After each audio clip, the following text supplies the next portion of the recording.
मंत्र पढ़ रहा है, जिसको सोम पुष्प कहते हैं।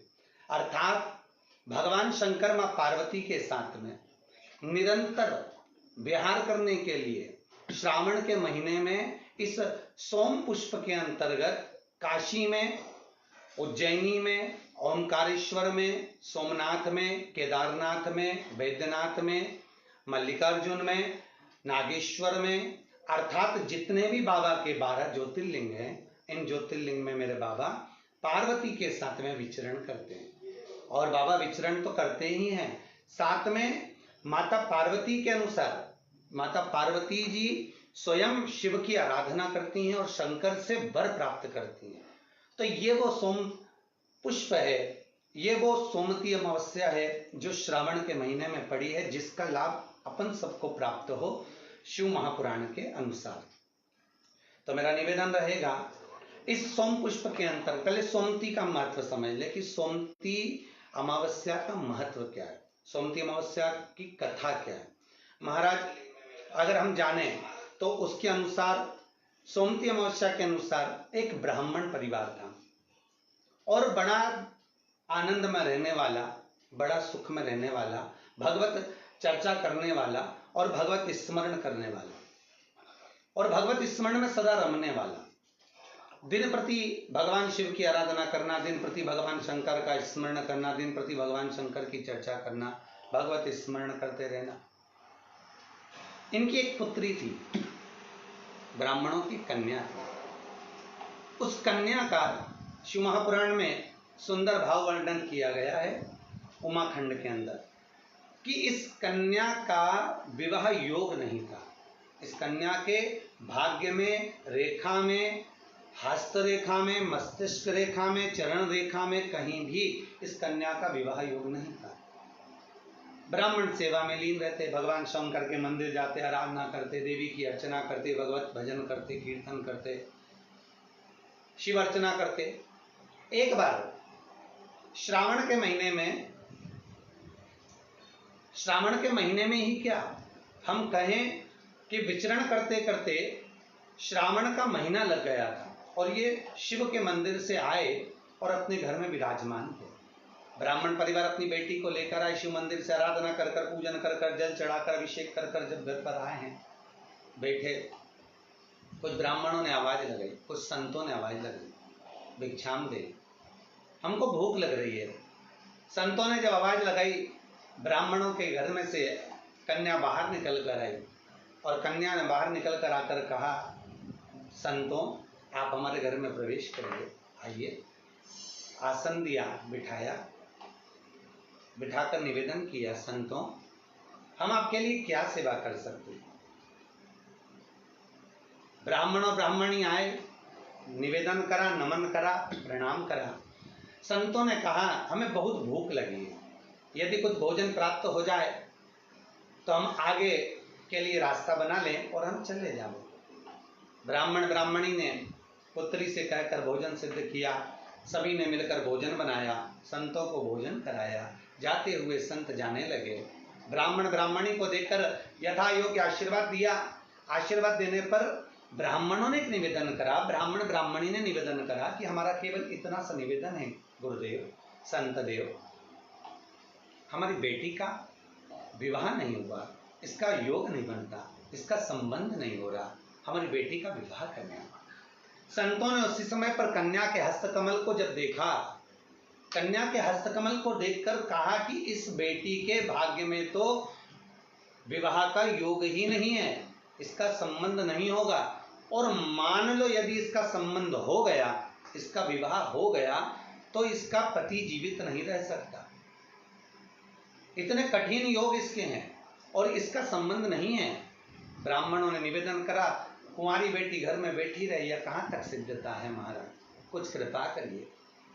संतों ने कहा बस एक काम हो सकता है, एक शिव भक्तन, शंकर की भक्तन, शिव की आराधना करने वाली एक सोना धोवन है।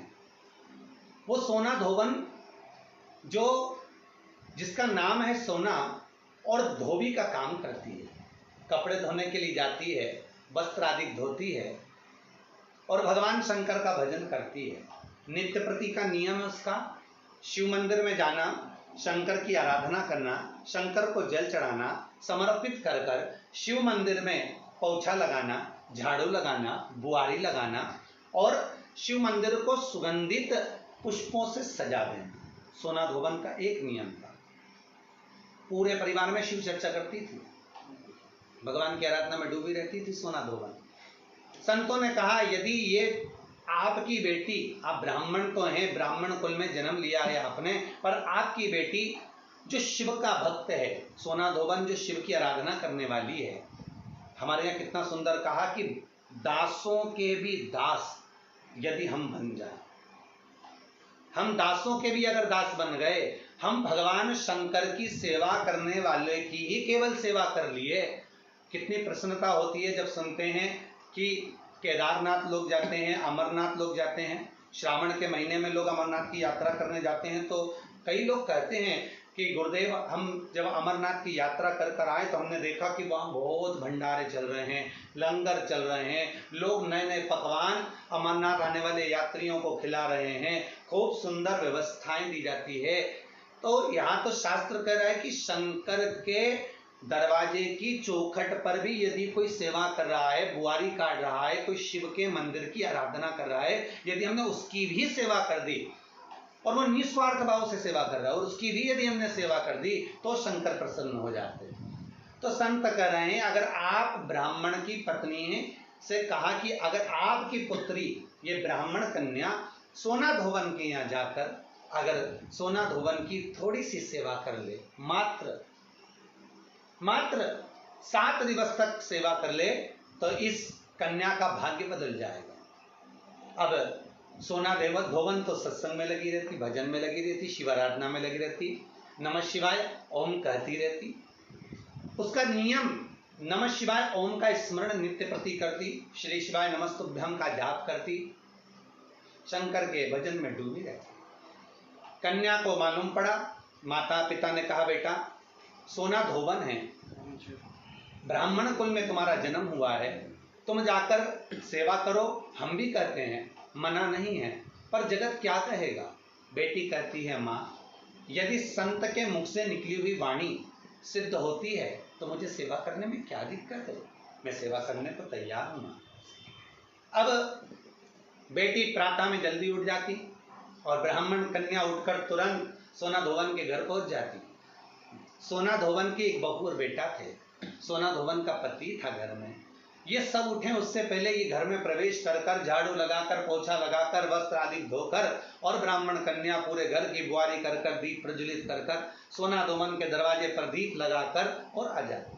अब सोना धोवन 4 दिन 3 दिन निकले और 3-4 दिन निकलने पर बहू से कहा बेटा तो इतनी जल्दी जग जाती है, सारी सेवा करके पूरे घर का सफाई कर देती है, मुझे मौका ही नहीं देती आजकल।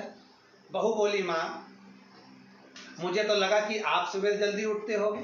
तो माँ को लगा कि बहू उठती है, बहू को लगा कि सास उठती है।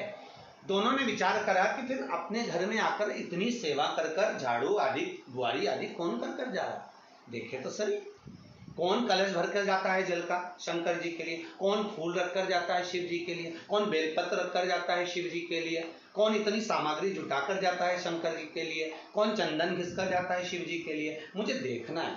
अब बहू और सास एक बार दोनों ने उठकर प्रातः में जल्दी देखा, ब्राह्मण कन्या सुबह आई, बुआरी झाड़ू लगा रही थी, चंदन आदि घिस रही थी और सोना धोवन ने उसको देख लिया, देखकर उसके चरणों में गिर गई।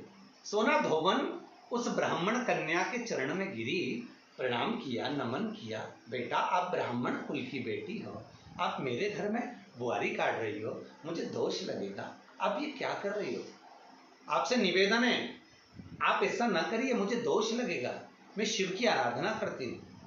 कन्या ने हाथ जोड़कर निवेदन करा सोना धोवन से, माता जी मेरे हस्त कमल में, मेरे भाग्य में पति का सुख नहीं है, मेरे भाग्य में विवाह नहीं है, पर मुझे संत ने कहा है यदि शिव भक्तन सोना धोवन के अगर केवल सेवा ही मिल गई तो उससे तुम्हारा भाग्य खुल जाएगा, उससे तुम्हारे हस्त कमल में विवाह योग आ जाएगा। आप कृपा करिए, मेरे पिताजी ने जो वर ढूंढा है उससे मेरे पिताजी विवाह करना चाहते हैं, पर मेरे भाग्य में लिखा है कि विवाह के बाद भी मेरा सौभाग्य समाप्त हो जाएगा, आप कुछ कृपा करेंगी? क्यों नहीं? अगर मेरे द्वारा आपका हित होता है तो हित करने में क्या दिक्कत है? अपने माध्यम से अगर किसी का भला हो रहा है जरूर हो। सोना धोबन ने कहा आपके विवाह में मैं पहुंचूंगी और अपना सौभाग्य आपको प्रदान करूंगी। संत ने कहा था मां कि सोना धोबन के मस्तक का सिंदूर यदि तेरे मस्तक पर आ जाएगा तो तेरा बाल भी बांका नहीं होगा। मां ऐसी कृपा करिए, मेरा सौभाग्य बना दीजिए। जिस दिन कन्या का विवाह था उसके प्रथम में वर कन्या की मांग में सिंदूर भरे, उससे पहले सोना धोबन पहुंच गई। जैसे ही सोना धोबन ने अपनी मांग का सिंदूर निकालकर जैसे ही उसी पल कन्या के मस्तक पर दिया, कन्या के मस्तक पर देते ही सोना धोबन का जो पति था एक जगह पर बैठा हुआ था, उसका पति के प्राण निकल गए। क्योंकि सोना धोबन को लग गया था, सोना धोबन ने जाते जाते अपनी बहू से कह दिया था ससुर का ध्यान रखना। प्राण निकलते से ही जैसे ही मांग में सिंदूर दिया, सोना धोबन का मांग का सिंदूर जैसे ही हटा, हटते से ही सोना धोबन को ज्ञात हो गया कि आज मुझे लगता है कि मेरा पति नहीं रहा। नैनों से नीर बहा। सोमती अमावस्या का दिन था, जिस दिन उस ब्राह्मण की कन्या का विवाह हुआ था। धोबन सिंदूर देकर आ रही थी। धोबन का नियम था शिव की आराधना कर कर सोमती की फेरी लगाती थी। आज वही सोमती अमावस्या पड़ गई और सोमती अमावस्या पड़ी तो जब घर से चली तो हाथ में कोई वस्तु नहीं थी। सोमती अमावस्या के दिन पीपल के वृक्ष की फेरी जो लगाई जाती है वो खाली नहीं लगाई जाती। चाहे कच्चे सूत से लगाओ, चाहे 108 आप हल्दी की गठान रख लो, चाहे आप कमलगट्टा रख लो, चाहे आप सिंदूर की डब्बी रख लो, चाहे आप दाग चिरौंजी रख लो, पर 108 वस्तु होना जरूरी है। सोना धोबन के हाथ में कुछ भी नहीं था। पीपल के वृक्ष को देखा, सोमती अमावस्या है और मेरा नियम है मैं सोमती अमावस्या को 108 फेरी देती हूँ अखंड सौभाग्य के लिए। लगा उधर पति तो चला गया था। सोना धोबन ने एक ईंट पड़ी हुई थी, ईंट के 108 टुकड़े कर लिए और ईंट के 108 टुकड़े कर कर सोना धोबन ने पीपल के वृक्ष के नीचे पहुंचकर पीपल देव में, जिसमें 52,000 ब्राह्मणों का वासा होता है, जिस पीपल में सारी सिद्धियां प्राप्त होती है, जिस पीपल में स्वयं लक्ष्मी नारायण के साथ निवास करती है, जिस पीपल में स्वयं सूर्यदेव शनि महाराज और यमराज को विराजमान करते हैं, उस पीपल में जिसमें ब्रह्मा विष्णु शिव सदा निवास करते हैं, ऐसे पीपल की जब फेरी लगाना सोना धोबन ने चालू करी तो महाराज शिव महापुराण की कथा कहती है, सुंदर नर्मदा पुराण की कथा कहती है, 108 ईंट की खोड़ से, ईंट के टुकड़े से जब सोना धोबन की फेरी पूर्ण हुई, जैसी पूर्ण होती है सोना धोबन अपना पल्लू पसार के प्रणाम जैसी करती है, पीपल के वृक्ष पर जो सिंदूर लगा था सोना धोबन ने जैसे अपनी मांग में भरा, वैसे उसका पति वापस जीवित हो गया, वापस जीवित हो गया। सोमती अमावस्या का फल ही यही है कि जिन वर कन्या का विवाह नहीं होता, जिन लड़का लड़की का विवाह नहीं होता, जिन पति पत्नी में आपसी में टकरार चल रहा हो, अदालत तक बात पहुंच गई हो, जिस घर में शांति नहीं रह रही हो, आपस में क्लेश बड़ा मचा हो, ऐसी हो गया मन में कि अब ये तनाव बहुत बढ़ गया है, संबंध टूट जाएगा, तो निवेदन है सोमती अमावस्या के दिन आप भी सोमती अमावस्या के दिन पीपल के वृक्ष के नीचे जाकर उस पीपल की पूजन कर कर उस पे कुंकु सिंदूर चंदन समर्पित कर कर कच्चे सूत से 7 परिक्रमा करिए। 7 बने तो 7, वैसे तो 108 लगाओगे तो आपके जीवन में सुखता आएगी। और ये वो सोमती अमावस्या पड़ रही है जिसको सोम पुष्प कहा जा रहा है, पुष्य नक्षत्र पड़ रहा है और ऐसे श्रावण के अंतर्गत पड़ रही जिसमें 2 शनि प्रदोष है, जो स्वयं भगवान शंकर के लिए शुभ है। आप 108 फेरी लगाएं, चाहे दाने से लगाएं, चिरौंजी से लगाएं, जिससे भी लगाएं, पीपल की पूजन करें, जल अर्चना करें। इतना निवेदन करता हूं कि आपके घर में अशांति नहीं हो सकती, परिवार में प्रेम जरूर बढ़ेगा। निवेदन है जिसके घर में क्लेश बहुत मचा हुआ है, या कोई पैसा खाकर चले गया, धन नहीं दे रहा, रुपया नहीं दे रहा और बहुत मशक्कत कर लिए, हाथ जोड़ लिया, पांव पड़ लिया, रुपया नहीं दे रहा, तो काली तिल्ली को पानी में गला दीजिए और पानी में गलाकर उसको सुबह पीस लीजिए। सोमवती अमावस्या के दिन सुबह पीस लो। पीस कर एक कटोरी में उसमें पीला चंदन मिला लीजिए, उसको लेकर जाइए। एक लोटे में दूध और जल लेकर जाइए। 5 बेलपत्र लेकर जाइए। शंकर के मंदिर में पहुंचिए। शंकर जी के शिवलिंग को, वो जो तिल आपने पीसी है उस तिल को आप मिक्सर में मत पीसना, हाथ से कूटिए या कोई बेलन से या कोई वस्तु से उसको पीसिए और पीस कर उसका उपटन तैयार करिए। उसमें चंदन मिलाकर शंकर के शिवलिंग को समर्पित करिए। शंकर के शिवलिंग को लगाइए। केवल शिवलिंग को ही नहीं, भगवान शंकर की संपूर्ण जलाधारी पर, जहां शंकर भगवान की बेटी अशोक सुंदरी है, कार्तिकेय जी हैं, गणेश जी हैं, उस पूरे जलाधारी में जहां पार्वती मैया भी विराजमान है, पूरी जलाधारी को समर्पित करिए। समर्पित कर कर त्रिपुंड लगाइए। अपनी 3 उंगलियां उसी चंदन पर फेर दीजिए। फेर कर अपनी कामना कर कर बेलपत्र चढ़ा दीजिए। 5 या 7 बेलपत्र आपके भाव से आप शिव को समर्पित कर दीजिए।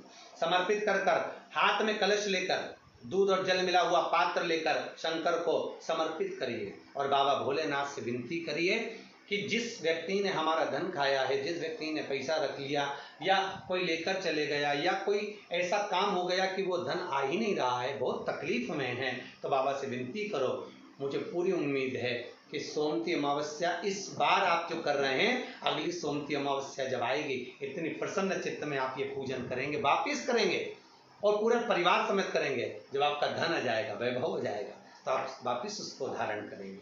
फिर नहीं, और लिख के रखना, अगली सोमवती को फिर करना। जब सोमवती अमावस्या पड़े फिर उसको करिएगा, आपको फल अधिक मिलेगा। मेरा निवेदन, जिन कन्या और वर के विवाह नहीं हो रहे, वो सोमवती अमावस्या के दिन जाकर बाबा पीपल के पेड़ की फेरी अवश्य दें। 108 नहीं बने 7 अवश्य दें। पूजन कर कर, दिया लगाकर, घी का दीप प्रज्वलित कर कर बड़े आनंद में पीपल देव का पूजन करें। और निवेदन, जिस व्यक्ति को रोग बहुत हो, चाहे शुगर हो, बीपी हो या घुटने में दर्द हो, कमर में दर्द हो या बहुत कष्ट का जीवन निकल रहा हो, यहाँ तक कैंसर जैसी भी बीमारी यदि आपको है, तो ये सोम पुष्प को छोड़ना मत ही। श्रावण के महीने में पड़ने वाली सोमवती अमावस्या को मत छोड़ना। निवेदन है, आप एक पात्र जल जिसमें पीला चंदन, पात्र के जल में एक कलश में जल लीजिएगा, उसमें पीला चंदन घोल लीजिए।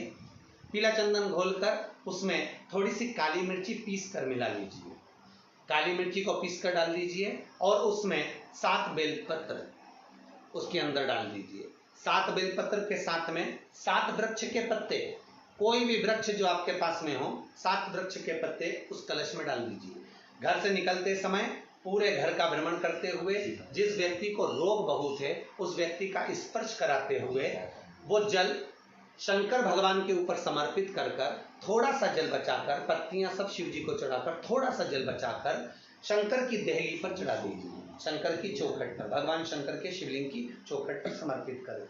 शिवलिंग की चौखट पर समर्पित कर कर उसी जल जो आपने देहली पर चढ़ाया है, उसी जल का भाग थोड़ा सा कटोरी में 1 चम्मच के बराबर लेकर आइए। जो व्यक्ति बीमार है उसके शरीर पर उसको छींटा दीजिए। 3 बार छींटा देना है, सुबह, दोपहर और शाम। उसके बाद में बाबा विश्वनाथ से प्रार्थना करिए। शाम के समय घर के बाहर एक घी का दिया अवश्य लगाइए। मुझे पूर्ण उम्मीद है सोमवती अमावस्या श्रावण के महीने की रोग मुक्त करेगी, अधिक फल आपको प्रदान करेगी, सुख का अनुभव कराएगी, आपके जीवन का कल्याण करेगी। और निवेदन, सोमवती अमावस्या हमारे जीवन को फलित करने वाली, सुख देने वाली, आनंद देने वाली, हम उसका लाभ अवश्य लें। जो बच्चे पढ़ने में कमजोर है या कोई विद्या के लिए किसी एग्जाम में बैठ रहे हैं, गवर्नमेंट के एग्जाम में बैठ रहे हैं और बच्चे उस एग्जाम में पास नहीं हो पा रहे हैं या निकल नहीं पा रहे हैं, या कोई टीचिंग के लिए, बैंकिंग के लिए आप अप्लाई कर रहे हो, नहीं हो रहा है, निवेदन है, सोमवती अमावस्या कल पड़ रही है, 2 स्वस्तिक आपको बनाना है। कितने स्वस्तिक बनाना है? 2 स्वस्तिक। एक स्वस्तिक कुंकू का पीपल के पेड़ पर बनाना है आपको। पीपल के पेड़ पर बनाने के बाद में जमीन पर, भूमि पर एक घी का दिया लगाना है। दूसरा स्वस्तिक शंकर के मंदिर की चौखट पर आपको बनाना है, किसी भी एक साइड में, चाहे राइट में बनाना है चाहे लेफ्ट में बनाना है। शंकर के मंदिर पर जो स्वस्तिक बनाओगे वो पहले पीपल के वृक्ष के बनाना है। पीपल के वृक्ष के बनाने के बाद में शंकर के मंदिर में शाम के समय आप जाकर स्वस्तिक बना सकते हैं। दोपहर से लेकर शाम तक कभी भी स्वस्तिक बनाएं और एक घी का दिया वहां रखता है। बस इतना याद रखना, पीपल के पेड़ के नीचे जो स्वस्तिक बनाओगे वहां जो घी का दिया लगेगा उसमें गोल बत्ती लगेगी, फूल बत्ती लगेगी। शिव मंदिर की चौखट पर जो दिया लगाओगे उसमें 2 बत्ती लगेगी, लंबी वाली, लंबी बत्ती 2 लगेगी घी की। वो बत्ती आपको शंकर के मंदिर पे दिया कहाँ रखना है, जहां स्वस्तिक बनाओगे उसी के ऊपर 2 बत्ती का दिया लगाओगे। उस समय पर दिए का जो बत्ती है उसका मुख अपनी ओर होना चाहिए और भगवान शंकर की चौखट पर प्रणाम कर कर, निवेदन कर कर, नमन कर कर आप आइए। आपके जीवन में सफलता प्राप्त होगी। आप जिस चीज की कोचिंग कर रहे हो, जिस चीज में उतरना चाहते हो, आपको वह फल प्राप्त होगा। सभी